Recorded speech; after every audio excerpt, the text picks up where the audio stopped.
That's me. And this is Jefferson Rose, also known as the Magnificent Lefty. That's me. That's him.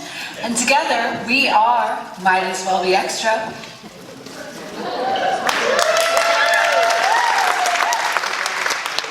Individually, we were touring the country with little Roanoke right here at home. Bebe started performing burlesque just pre-pandemic. And in a few short, trying years, became an internationally touring toast of the industry.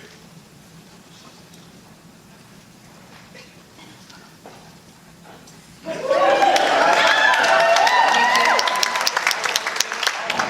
a stunning array of shows right here at home. And Jefferson was car camping on beach boardwalks and pedestrian promenades, internationally as Roanoke's only full-time professional street performer, going on to create Roanoke's first busker festival, bringing in stars from as far away as Sydney, right here to the Star City. That's enough about me. All the while, Bebe was producing a regular series of shows, Bruise and Burlesque. It is on. Honest, speak up. That work? All the while, Bebe was producing a regular series, Bruise and Burlesque, and building a loyal fan base. Some of you are here tonight. Does that work? Okay. We'll see how this goes.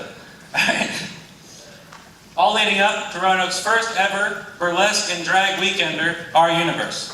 I was pissed off that I couldn't make that. I was stuck under a gift shop awning in the Poconos waiting for the rain to break to do a show. But rooted her on from a distance. And right around the time of Street Performer Expo, I was on my first solo trip as a traveling showgirl at my first competition in Savannah. But I was really proud of him. And that's the way it had gone for years at first. Using each other's highlights, cheering for each other's next success, resigning ourselves to never being in the right place at the right time. Until I hired you for the first Bruise and Burlesque. She couldn't afford me. But I guess he took a chance on me. I almost didn't take it, but it all worked out. I figured she's cute, and you're recently divorced, so might as well. The night of the sold-out show, when Lefty checked in with me for performer call time, was the very first time we met in person. I immediately thought, stay professional, baby. Even though he's really tall. Which I knew. And he's really cute. Which I also knew. And you're technically still married. Which I did not know.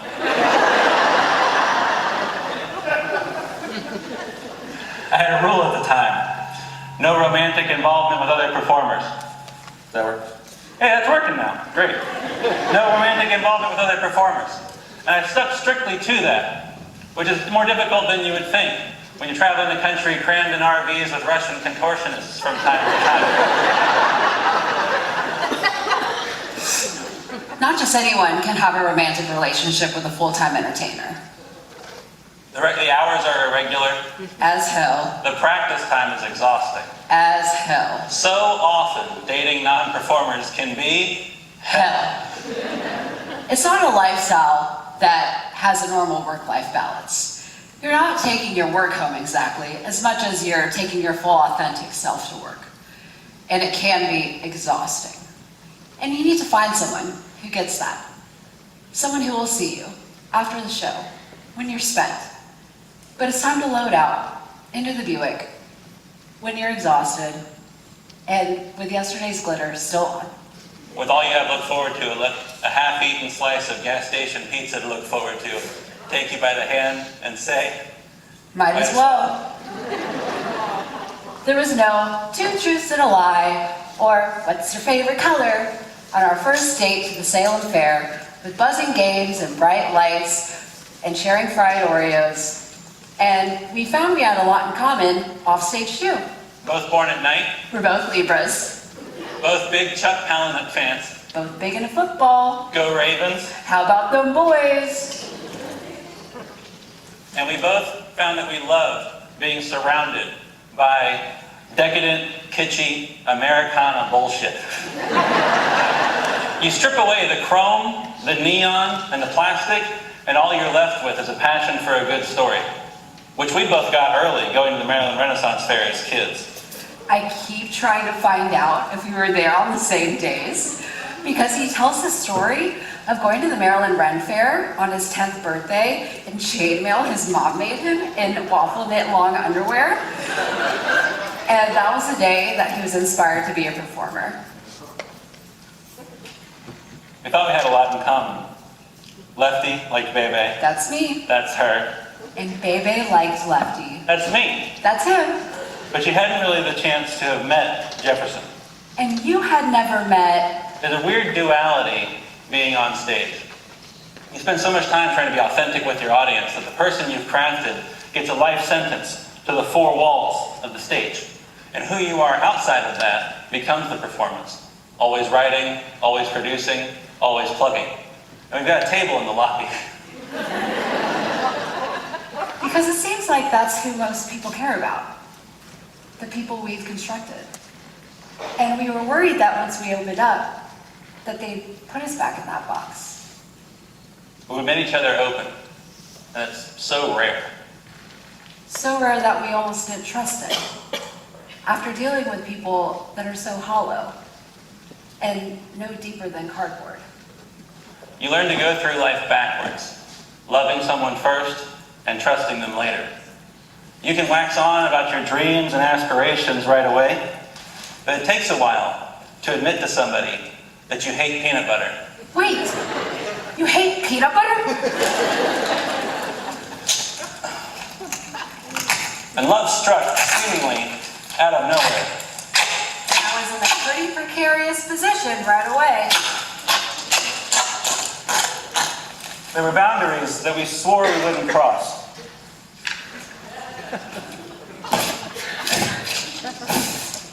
Lefty, That's me. that's him. Hadn't even taken me out for a steak dinner yet.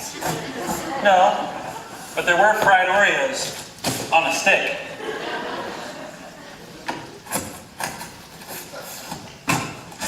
Hey, watch it. They're watching. They're all watching. It all went wrong when I broke my hand right before our first trip touring together in Florida. We got to the gigs. It all worked out, but it was close. We went south. I put my last $30 in the gas tank on our way to travel in St. Petersburg to perform for the holidays.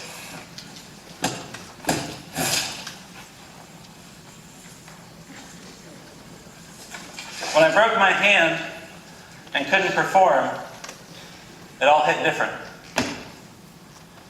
The bills. The car broke down. Doing street shows, getting run off by the cops. The not knowing that always drove me on to the next show. I didn't know what she'd think, what she'd say. Sharing Christmas with a beach picnic on the Gulf of Mexico was beautiful. I still carried all of that shame wrapped up in my throbbing wrist. But she took me by the hand and said, Might as well be extra. it was that resplendent resilience that let me know everything was as it should be.